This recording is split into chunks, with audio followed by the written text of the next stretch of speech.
कांग्रेस से पैसा वसूल करने के लिए। तीन कुरान, एक कुरान जिस पर पढ़ के बख्श दिया जाए तुम्हारा बाप जन्नत में चला जाए, तीन पढ़े जा रहे हैं, क्यों नहीं जाएगा? साहब वो काफिर है। काफिर कहां है? नहीं, वो कलमा नहीं पढ़ता। जो कलमा तुम पढ़ते हो वो भी तो वही कलमा पढ़ता है। तुम कहते हो ला इलाहा इल्लल्लाह मुहम्मदुर रसूलुल्लाह, उसके यहां पर भी तो यही कलमा लिखा हुआ है। अथर्ववेद के 20वें कांड में, और पंडित मरने से पहले अपने बेटे को वही अंक ही के जुमले सिखलाता है, ला इलाहा हरणे पापन इल्लल्लाह परम पिदम, तू जो चाहे स्वर्ग तो जपे नाम मुहम्मदम। हाय मेरे बेटे, मरने से पहले ला इलाहा इल्लल्लाह पढ़ लेना, तेरे सारे पाप मिट जाएंगे।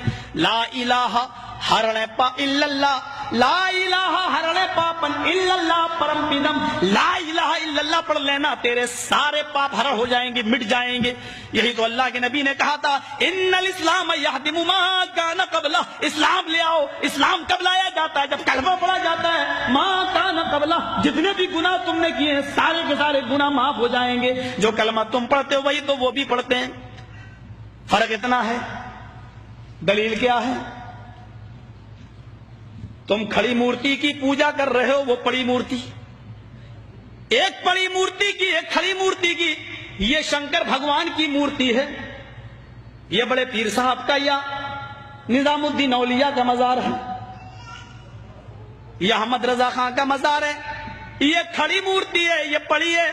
जो काम इस पे हो रहा है वही काम तो इस पे भी हो रहा है। वरना मुझे बता दो, हिंदू चुनरी चढ़ाए मूर्ति पे तो काफिर, तुम चादर चढ़ाओ तो पक्के मुसलमान, वो हार डाले तो काफिर,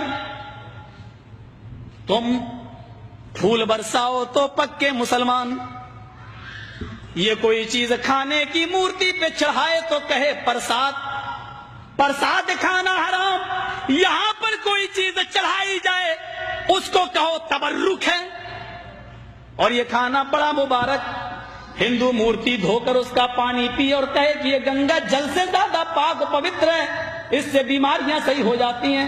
मुसलमान और उसके मौके पर कब्र धोकर पानी उसके बोतलों में भरे और कहे कि इसके आगे तो जमजम भी फेल है, तो ये पक्का मुसलमान।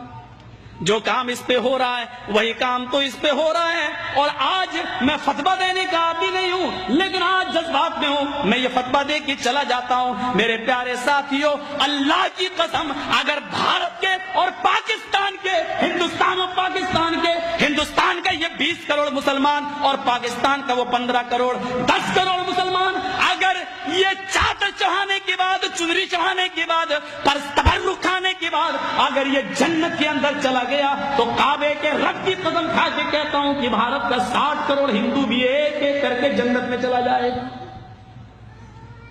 और अगर भारत का हिंदू जन्नती नहीं है तो इतना याद रखना कि फिर तुम अपने मुसलमान होने का सर्टिफिकेट पेश करो। तुम वो जहन्नम में क्यों जाएगा? अगर वो इन कामों की वजह से जहन्नम में जा रहा है तो तुम ये काम क्यों कर रहे हो? तुम्हारे अंदर ये काम क्यों पाए जा रहे हैं? तुम भी तो वही काम कर रहे हो। अरे उसने तो फिर भी मूर्ति लगा रखी है, तुमने तो पता नहीं किसको गाड़ दिया और नाम ही उसके बदल दिए। अल्लाह जाने उसमें हकीकत में वो है भी या नहीं है। मस्जिद में हूं, अल्लाह के घर में, अल्लाह के घर से बड़ी कोई जगह नहीं होती है। मैंने बनारस में अपनी आंखों से देखा, अपनी आंखों से, नंगा बैठा रहता था। जैनियों में जैसे नंगे बाबा होते हैं ना, इंडिया वालों को अच्छी तरह मालूम होगा, वो घूमते हैं आगे और पीछे पीछे औरतें चलती हैं, उनके दूध से नहलाया जाता है। जो गर्भवती औरतें होती हैं वो दूध जब बहते हुए उस बाबा की शर्मगाह के पास से आता है तो उसको भर लेती हैं और गर्भवती औरतों को पिलाया जाता है ताकि बच्चा नेक पैदा हो। मैंने नवाए इस्लाम में एक मौजू लिखा था कि इससे बच्चा नेक पैदा होगा या बेशरम, ये तो खुद ही पता चलेगा। केस चल गया था मेरे ऊपर। गौर करें आप, नंगा बैठा रहता था, एक टाइम की नमाज नहीं पढ़ता था, उसको वुजू बनाना नहीं आता था। मर गया जब वो, उसका मजार बना दिया गया। 3 साल के बाद उसका नाम रख दिया गया नंगा बाबा। नाम भी है नंगा बाबा। इनको नाम भी ऐसे ही मिलेंगे, अल्लाह की कसम इनको सही नाम भी नहीं मिल सकते। नंगा बाबा। जरा बताओ कि नंगा रहना कौन सी शरीयत में है? कौन सा मजहब नंगा रहने की तालीम देता है? कौन सी तहजीब नंगा रहने की? और ये नाम तक रखा गया नंगा बाबा। बाबा पर रखा हुआ नंगा बाबा बाकायदा। जैसे बरेली के अंदर था कुत्ता बाबा, अब तो बदल दिया लोगों ने, कहते कुतुब बाबा। कुतुब قطب کر دیا. لیکن رکشے والے سے کہو قطب شاہ کے مزار پہ جانا تو جانتا ہی نہیں جب تک یہ نہ کہو کتا بابا. ایک کا نام ہے پتنگ بابا. کسی شریف انسان کا کام ہے پتنگ اڑانے کا؟ نام رکھا گیا پتنگ بابا. بنگلور سائڈ میں چلے جاؤ, مجھے میرے دوستوں نے دکھلایا جنگلی بابا. کون نام ہے؟ نام تو پہلے اچھے رکھ لو یار, نام تو کم سے کم صحیح رکھو. یہ تو جو یہاں ہو رہا وہ کام یہاں ہو رہا. یہ میں نے ہندو دھرم سے ایک توحید بتائی. رام چندر جی نے کہا کہ اس کے سامنے جھکو جو تمہارے رام کا بھی رام ہے.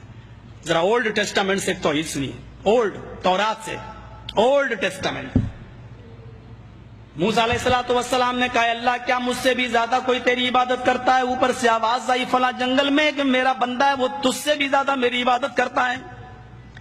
موسیٰ علیہ السلام اس بندے سے ملنے کے لیے جاتے ہیں, پہنچ بھی جاتے ہیں, کیا دیکھتے ہیں وہ سجدے میں پڑا ہوا ہے, نمازوں میں مصروف ہے. موسیٰ علیہ السلام نے اس سے کہا کیا بات ہے؟ تو اولڈ ٹیسٹامنٹ میں آج بھی یہ لکھا